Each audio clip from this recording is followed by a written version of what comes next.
Seigneur, nous voulons te dire merci pour cette grâce. Merci pour ton amour, merci pour ta miséricorde. Merci pour ce moment-ci, Seigneur, que ton nom soit glorifié. Merci pour ce temps, Seigneur, de la Pentecôte. Nous te remercions, nous prions que ton esprit nous guide du début jusqu'à la fin. Au nom de Jésus-Christ, Amen. La Pentecôte, c'est la descente du Saint-Esprit et dans le monde. Vous savez, après le départ de notre Seigneur Jésus-Christ, lorsqu'il a été enlevé au ciel, les disciples se sont rassemblés et ils ont prié. Cela se retrouve dans Actes le chapitre 2, à partir du premier verset qui dit « Le jour de la Pentecôte, ils étaient tous ensemble dans le même lieu. Tout à coup, il vint du ciel un bruit comme celui d'un vent impétueux, et il remplit toute la maison où ils étaient assis. Des langues semblables à des langues de feu leur apparut, séparées les unes des autres, et se posaient sur chacun d'eux.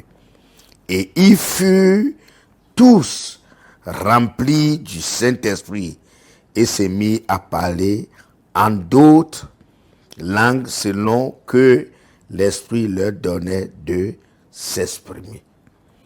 Voilà comment la Pentecôte avait commencé dans la chambre haute.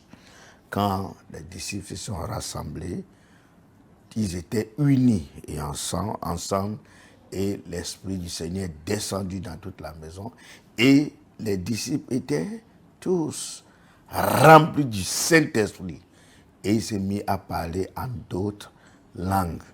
J'ai voulu souligner ceci parce que le baptême du Saint-Esprit, la descente du Saint-Esprit, qu'est la Pentecôte, est toujours précédée d'un remplissage du Saint-Esprit, être rempli du Saint-Esprit.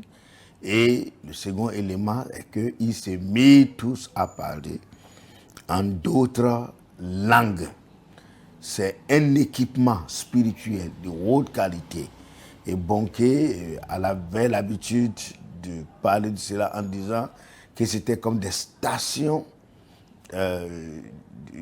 d'énergie, des flammes de feu sur la tête de chacun des disciples à l'époque. Et le baptême du Saint-Esprit, qui est la Pentecôte, donne à l'individu de parler en d'autres langues. Et parler en d'autres langues pour prier avec efficacité. Parler en d'autres langues, c'est vraiment très important. Et celui qui peut avoir le baptême du Saint-Esprit est d'abord celui qui est né de nouveau. Un pécheur, un païen, quelqu'un qui n'est pas né de nouveau, ne peut pas être baptisé dans le Saint-Esprit. Il faut d'abord être né de nouveau. Il faut d'abord être né de nouveau. Il faut mener une nouvelle vie, comme c'est écrit dans la parole 2 Corinthiens chapitre 5 verset 17, disant que on est devenu une nouvelle créature. Les choses anciennes sont passées et voici, toutes choses sont devenues nouvelles. C'est la première condition à remplir. La deuxième condition à remplir, c'est vivre dans la sanctification. Il faut vivre dans la sainteté, dans la pureté. La Pentecôte, c'est d'abord la pureté.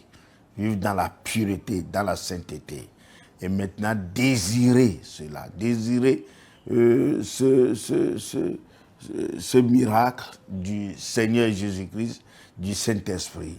Le désirer, aspirer à cela. Et pendant qu'on y aspire, le Saint-Esprit descend, rempli, et on se met à parler en d'autres langues. Cela permet de prier avec beaucoup plus d'efficacité, de vivre pour le Seigneur, de remplir le ministère avec onction. Parce que celui qui est baptisé dans le Saint-Esprit, celui qui vit la vie de la Pentecôte, a cet équipement surnaturel qui lui permet de rendre ministère avec beaucoup d'efficacité.